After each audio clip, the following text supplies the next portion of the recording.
इस वक्त कैलाश मानसरोवर के बेस कैंप में मौजूद हूँ। ये वो ठिकाना है जहाँ पर सबसे पहले यात्री आते हैं, अपना सामान रखते हैं, यहाँ से यात्रा की शुरुआत होती है। ये अरेंजमेंट चाइनीज़ गवर्नमेंट ने किया है। ये ठिकाना चाइनीज़ गवर्नमेंट द्वारा प्रोवाइड कराया गया है। यहाँ पे आप देख सकते हैं मेरे दोनों तरफ आपको टेंट्स नज़र आएंगे। इन टेंट्स में कंबल हैं, तकिए हैं और दो लोग आराम से इन टेंट्स में सो सकते हैं, विश्राम कर सकते हैं। आप देख सकते हैं इसी के साथ साथ आप देख सकते हैं दोनों तरफ कमरे हैं, रूम्स का भी इंतज़ाम है और काफ़ी लग्जूरियस रूम्स हैं। बेडिंग है प्रॉपर, बेडिंग के साथ साथ टॉयलेट्स हैं और बाकायदा 2 कुक्स हैं यहाँ पे जो कि हिंदुस्तानी वेज खाना बनाए, क्योंकि अमूमन जो यात्री होते हैं उनकी जो पहली चॉइस होती है वो ये होती है कि भाई हमें वेजिटेरियन खाना खाना है। अब इस क्षेत्र में वेजिटेरियन खाना जो है वो इतना पॉपुलर नहीं है, तो हिंदुस्तानी खाना बना के देते। 2 डॉक्टर्स रहते हैं जो समय समय पे मेडिकल चेकअप करते हैं कि बीपी शूट अप तो नहीं हुआ, ऑक्सीजन ले पा रहे हैं, एक्सेट्रा एक्सेट्रा। तो ये एक प्रोटोकॉल है जो यहाँ पे सेट किया गया है। एक बहुत ही शानदार ये इमारत है जहाँ जो यात्री भारत से आते हैं वो अपना इस इमारत को ठिकाना बनाते हैं और फिर यहाँ पे आप देख सकते हैं किस प्रकार से बातें चल रही हैं, गप चल रही है, बात कर रहे हैं, अपने तजुर्बे एक दूसरे से शेयर कर रहे हैं। कुछ 3 दिनों की परिक्रमा बताई जा रही है, तो रोज़ाना जाग के परिक्रमा से वापस आना वो भी बहुत चैलेंजिंग होता है। तो यहाँ आके आराम करते हैं, उनको खाना दिया जाता है, हर तरह का उनका ख्याल रखा जाता है। तो जैसा कि हम पहले भी बात कर रहे थे कि भारत और चाइना दोनों प्रयास कर रहे हैं संबंधों को अच्छा करने का, और इसी श्रृंखला में जो पहला कदम उठाया है दोनों देशों ने वो ये है कि भाई कैलाश मानसरोवर यात्रा को शुरू किया जाए। और इस साल 750 यात्री जिनका नाम लॉटरी सिस्टम के थ्रू चुना गया है वो चाइना जाएंगे मानसरोवर यात्रा के लिए, और ये एक पहली पहल है।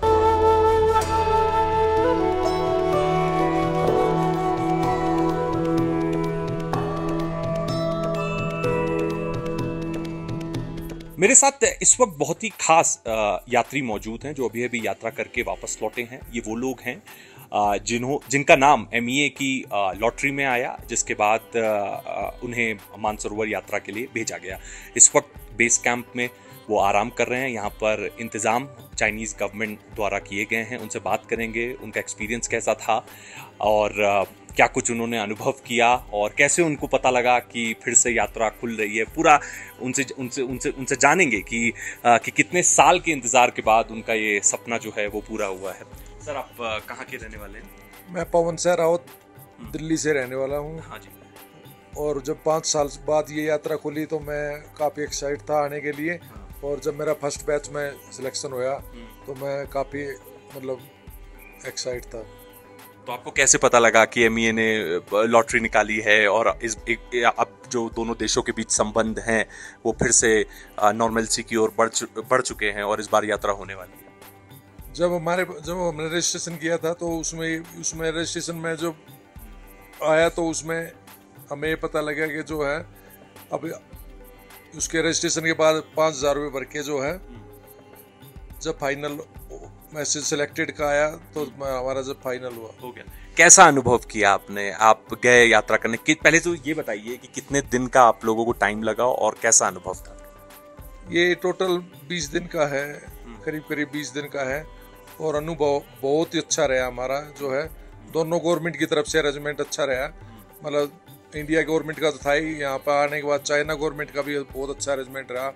जैसे चाइनीज गवर्नमेंट ने हमारे रुकने का, खाने का, पीने का, मतलब काफ़ी एडजस्टिव माहौल, काफ़ी अच्छा माहौल था। काफ़ी अच्छा कोई दिक्कत हुई यात्रा के वक्त? नहीं, यात्रा तो मुश्किल है, इसमें कोई 2 राय नहीं है, लेकिन यात्रा के वक्त जो मुश्किल वो कट जाती है। वो भोले की नगरी में आके जो है वो उसके आगे कुछ नहीं है, उसको शब्दों में वर्णन नहीं किया जा सकता।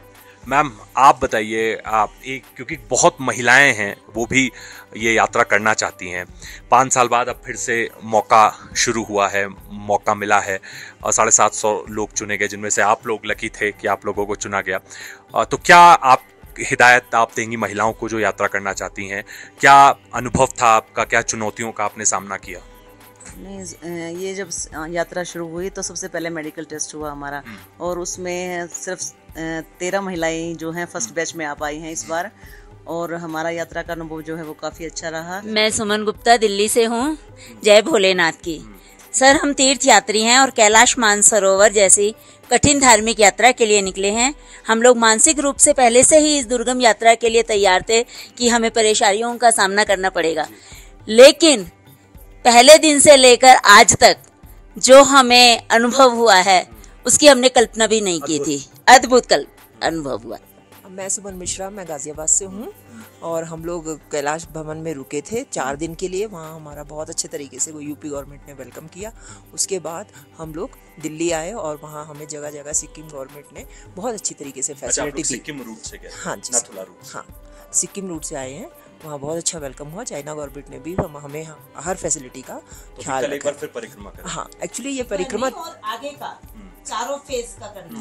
एक्चुअली ये परिक्रमा ना 3 दिन तक चलती है। फर्स्ट जो होती है नॉर्थ ईस्ट वेस्ट साउथ, 4 भगवान के फेस हैं, तो हम चारों की परिक्रमा करते हैं। पहले दिन हमने 12 किलोमीटर की परिक्रमा की, आज दूसरे दिन हमने 19 किलोमीटर की और कल फिर हम 12 किलोमीटर की परिक्रमा करेंगे।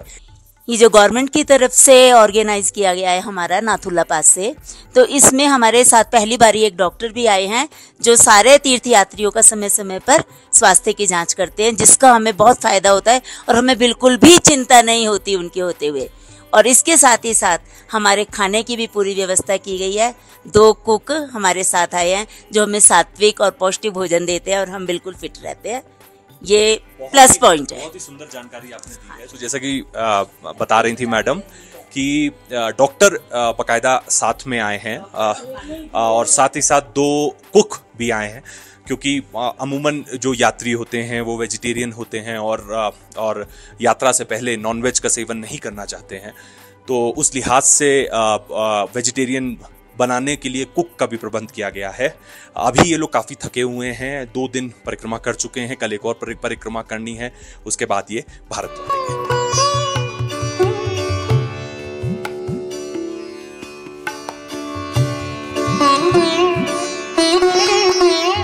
हमारे साथ इस वक्त शिल्पा मौजूद हैं जो कि टेक्सास से आई हैं कैलाश मानसरोवर यात्रा के लिए।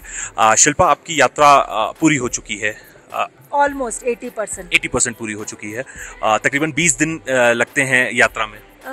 हम लोग ने 15 से शुरू किया था और हमारा 29 को खत्म हो रहा है। कैसा अनुभव रहा जो लोग आना चाहते हैं, क्योंकि भारत में भी बहुत लोग हैं जो आना चाहते हैं, पर क्योंकि अब कहीं जाके जो संबंध है भारत चीन के बीच में वो सामान्य हो रहे हैं और पहला जत्था पहुंचा है, 750 लोग चुने गए हैं। तो कैसा अनुभव रहा? क्या कुछ लोगों को अब कहना चाहेंगे? पहले अनुभव बताइए, फिर बताइए कि क्या एहतियात बरतने चाहिए और कि क्या प्रोटोकॉल्स हैं जिनको बड़ा रिलीजियसली फॉलो करना चाहिए। प्रोटोकॉल तो मैं यही बोलूँगी कि आपको वॉक करना है एवरीडे का, एंड माइंड को मजबूत रखना है, क्योंकि एवरीडे तुम्हें ऐसा ही लगेगा कि मैं स्टॉप कर दूँ।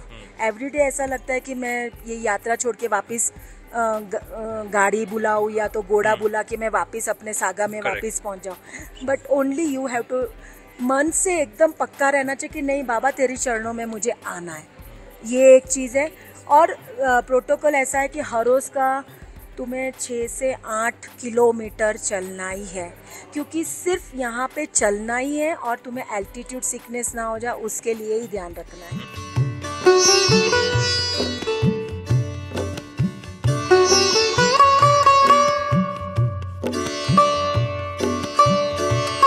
बेस कैंप की कुछ खास बातें आपको बताता हूँ। इस बेस कैंप पर तमाम झंडे आपको दिख रहे होंगे। इन झंडों में मैसेज है, इन झंडों में एक संदेश है देवताओं के लिए और दानवों के लिए। और कहते हैं कि जब भी हवा चलती है यहाँ पे तो ऐसा माना जाता है कि देवता और दानव जो संदेशा है आपका वो पढ़ रहे हैं। तो यहीं से यात्रा की शुरुआत होती है। 30 किलोमीटर ऊपर ट्रैक करके जाना पड़ता है जहां पर कैलाश पर्वत है। और मेरे पीछे आप देख सकते हैं ये एक स्पेशल स्ट्रक्चर है, इससे धुआं भी ऊपर निकल रहा है। ये इसे कहते हैं चौटन। यहाँ पे ऑफरिंग की जाती है देवताओं को और दानवों को। एक ट्रेडिशनल तिब्बतन स्टाइल में, एक ट्रेडिशनल जो यहाँ तिब्बतन कल्चर है उसको आगे ले जाते हुए।